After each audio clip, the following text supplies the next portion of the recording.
All right, boys. Today we're going to be discussing the nightmare matchups, the hardest matchups for every champion in the UFC.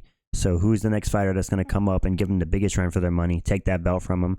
Let's talk about it. Let's get right into it with that flyweight division. Alessandro Pantoja. Now, listen, man, before I give y'all the nightmare matchup, why do people not talk about Pantoja being 34 years old? I think his run's almost up. He's getting old. He's 34 years old, which in the lower weight classes, almost 35, is rough to keep up at that age. He's been able to get through it with grit, but I think his nightmare matchup is Tatsuro Taira. Tatsuro Taira's 5-0 in the UFC, 4 finishes. He just destroyed Alex Perez, and I think he's coming to take that belt. I think he's going to smoke Brandon Royval next weekend, and I think he's going to fight Alessandro Pantoja, and I think he's going to finish him. The thing about Alessandro Pantoja is, obviously, he has the some of the best grappling in the flyweight division, if not the best, but ever since he became a champion, he seems to play it more safe, stall a bit, camp in half guard, and smudge his way to a decision. But I think his run's almost up, and I think whenever he fights Tatsuro Taira, he's going to get finished. Just my opinion. Let me know if you guys agree. Moving on to the Bantamweight division, Merab Dvalishvili. Now, we all know who the nightmare matchup for Merab is. It's Umar Nurmagomedov. Whenever Joe Rogan was in the post-fight interview with him, he asked him what are his thoughts on an Umar fight, and bro, Merab damn near started crying. He saw a ghost. Bro went quiet. He didn't know what to say, because Merab knows that Umar is better than him everywhere. There's a reason why at the post-fight press conference he was calling out Davis and Figueiredo, talking about how Umar only has one win in the top 15, which, fair enough. But, bro, if you know the UFC, they're going to give the Nurmagomedovs the title shots. It doesn't matter if all they're going to need is one win in the top 15. And he proved against Corey Sandhagen that he was just a step ahead. He had better striking than Sandhagen. He had better grappling, better transitions, better control. And Umar beat him everywhere. And I think Umar is just an upgraded version of Merab. He has better striking. He has better grappling. He has better submissions. More knockout power. Merab doesn't have any knockout power. In fact, he's fought to a decision on 10 out of his 11 fights in the UFC. And yeah, I don't like Merab's style. I know Nurmagomedov is not the most entertaining fighter in the world, but I think whenever he fights Merab, the only thing Merab has on him is cardio. Otherwise, I think Umar's better everywhere, and I think he beats Merab. I don't think Merab can take him down. And yeah, I think this is the next fight they're going to make. I think Merab's finally come to terms and stopped coping. He's not going to fight Figueiredo. He's going to fight Nurmagomedov. And yeah, I think he's going to take his third L in the UFC. So let's move on to the next one. Ilia Topuria, the cocky bastard himself.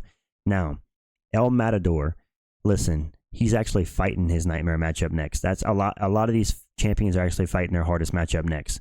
And his hardest matchup, in my opinion, is Maximus Holloway. The Holloway we saw at UFC 300 was arguably the best Holloway we've ever seen.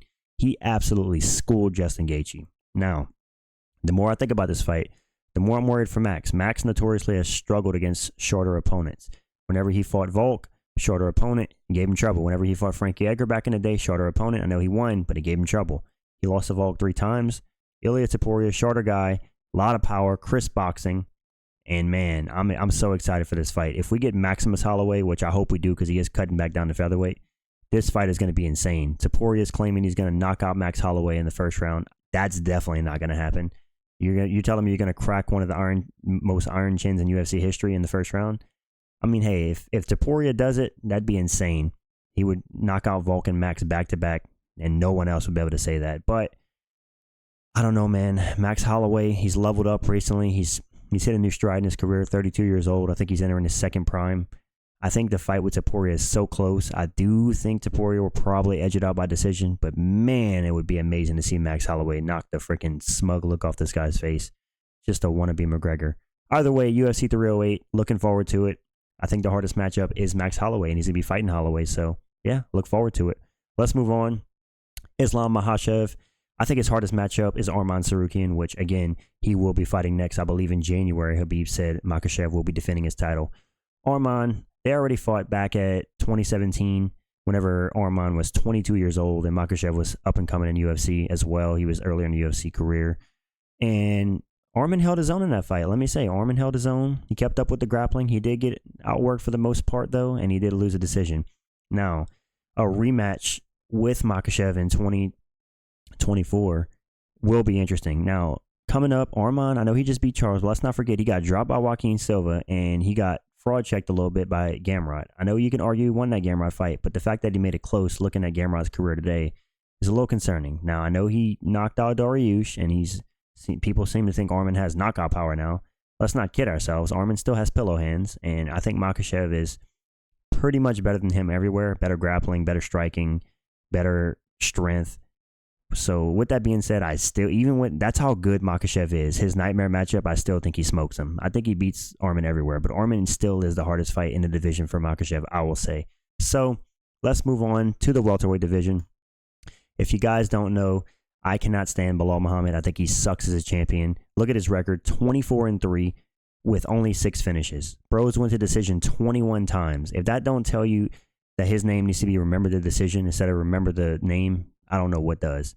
Now, who's the nightmare matchup for Belal? It's the guy he's going to most likely fight next, Shavkat Rakhmonov. 18 fights, 18 finishes, and I do think he's going to continue that. I think he finishes Belal Muhammad, gets his 19 finishes, and becomes the undisputed welterweight champion of the world. I think he'll be the only champion in history to have like 19 fights with 19 finishes if he were to finish Belal, which would be insane. I think Belal is on steroids, if I'm being honest. If you look at pictures of his head in the beginning of his UFC career versus now, his head has grew in size, like twice the size, which is a sign of human growth hormone. And yeah, I think Belal, you're telling me this dude hit peak athleticism in his 30s, mid-30s, 36 years old. He's outworking Leon Edwards. I don't know, man. I've always thought Belal was on the sauce, especially in the last few years. He's good. He's got good pace. He's got mediocre striking, in my opinion, decent control. He has no submission ability. He has no knockout power shown in the Sean Brady fight. Literally hit Sean Brady with 55 punches and still couldn't knock him down. So I do think whenever he fights Shavkat wins by whatever way he wants. A lot of people are going to call me a Belal hater, and I am. I don't like Belal. I think he's a boring-ass champion. I'm not going to pretend like I like him. So, yeah, Shavkat Rakhmonov is his nightmare matchup, and I think Shavkat will smoke him, if I'm being honest.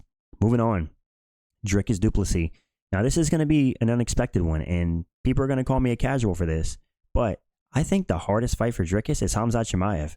And I honestly, I know I've said in the past that Whitaker will probably beat Khamzat, but honestly, the more I think about it, man, I think Khamzat's going to march across the cage, dominate Whitaker, throw him on the ground, ragdoll him, and possibly get a submission. Now, that's a lot to say considering Whitaker has not been submitted in the middleweight division. But, dude, you're talking about Khamzat, who has some of the craziest round one grappling out of the entire sport of MMA. The dude is relentless. And if he can get Whitaker out of there in the first round, I don't see what's stopping him from doing the same to Dricus. Dricus, don't get me wrong, he has good grappling. He's a great fighter, but who has ever like seriously got Dricus down and put some serious grappling on him like Khamzat can?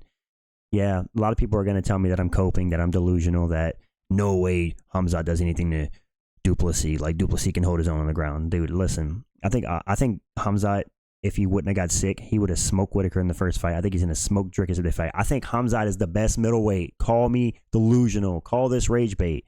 I think if he can get a healthy Khamzat into the cage against Du Plessis, after he beats Whitaker, I think we're going to see Khamzat as champion. And I think he's going to become champion, get 1 or 2 defenses. I think he's going to ride off into the sunset because I don't think I don't think Khamzat wants to stick around for a long time. He's 30 years old, but let's see. So, yeah, that's my take. I think Khamzat's the hardest fight for Dricus Du Plessis. That's probably going to be the take in this video that gets me the most dislikes, but hey, it's what I believe. So let's move on. Alex Pereira just beat Khalil Roundtree last night. Amazing performance, but let's get serious.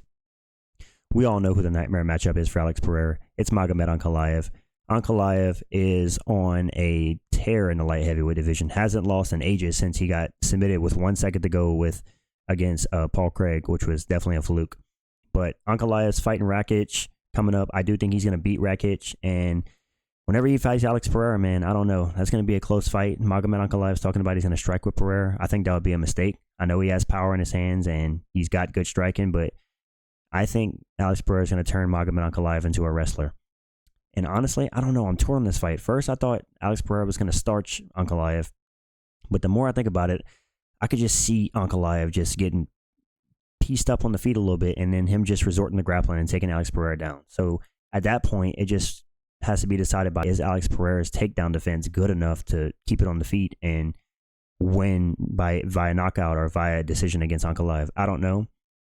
Ankalaev did show he was susceptible to leg kicks against Jan Blachowicz, very much so, and I think Pereira is up there with the best of leg kickers with Blachowicz. So if he can bust up Ankalaev's legs and have him on skates and maybe knock him out as he goes in for a sloppy takedown, who knows? I can't give a winner on this fight, but I do think that Magomed Ankalaev is obviously the hardest fight in the division for Alex Pereira. Let's move on to heavyweight. This is a given. John Jones, the most disgraceful champion in the UFC right now, actively ducking Tom Aspinall, the biggest duck in UFC history, choosing to fight a 42-year-old retired firefighter in Stipe, who hasn't won a fight since 2021, before Alex Pereira even made his debut. A complete disgrace to the sport. John Jones, a known steroid cheat, a known woman abuser. He sucks. He's fought overblown middleweights his entire career. Yes, he's skilled, but if it wasn't for his 84-inch reach, I don't think John Jones would have been anything special. I sound like Anthony Smith on paper. But I think Tom Aspinall, if he were to get to fight John Jones at this state in John Jones' career, maybe younger John Jones could have gave Aspinall a run for his money. But at 37 years old, slow and plotty as he looks at heavyweight, I think Aspinall smokes Jones. I think he finishes Jones in 2 minutes. Call me a casual. Jones 27-1. Arguably did lose against Dominic Reyes, so he should be 27-2. But, you know, people cope. They say, oh, John Jones beat Dominic Reyes according to the judges. He's a pound-for-pound fighter in the world, according to Dana White. But, dude, let's not kid ourselves. Tom Aspinall, shortest average fight time in UFC history. If he gets his hands on John Jones, he's going to crack that chin. Tom Aspinall has ungodly-like power, or should I say godly-like power, unworldly power. And I think if he gets a hold of John Jones, and I think he can submit John Jones too. Dude, I can't wait to hear the casuals in the comment. People calling me a casual, like, bro, Tom Aspinall's unproven. Yeah, because he doesn't need to go past the first round. He's smoking everybody. John Jones, when's the last time John Jones got a finish outside of Cyril Gane? You can't even tell me. DC in 2017 and it got overturned because he was popped for steroids. Oh yeah, he finished Gustafsson in the rematch in 2019. My bad. I washed up Gustafsson. Either way, yeah, at this point in his career, I'd say I'm a John Jones hater. I'm not a fan. I can't support somebody who's beat women and done steroids and ruined UFC events. So I do think that his nightmare matchup is Tom Aspinall. And I think if he dares to fight Tom Aspinall, he will be finished. Like and subscribe. Thank you for watching. I'm out. Peace.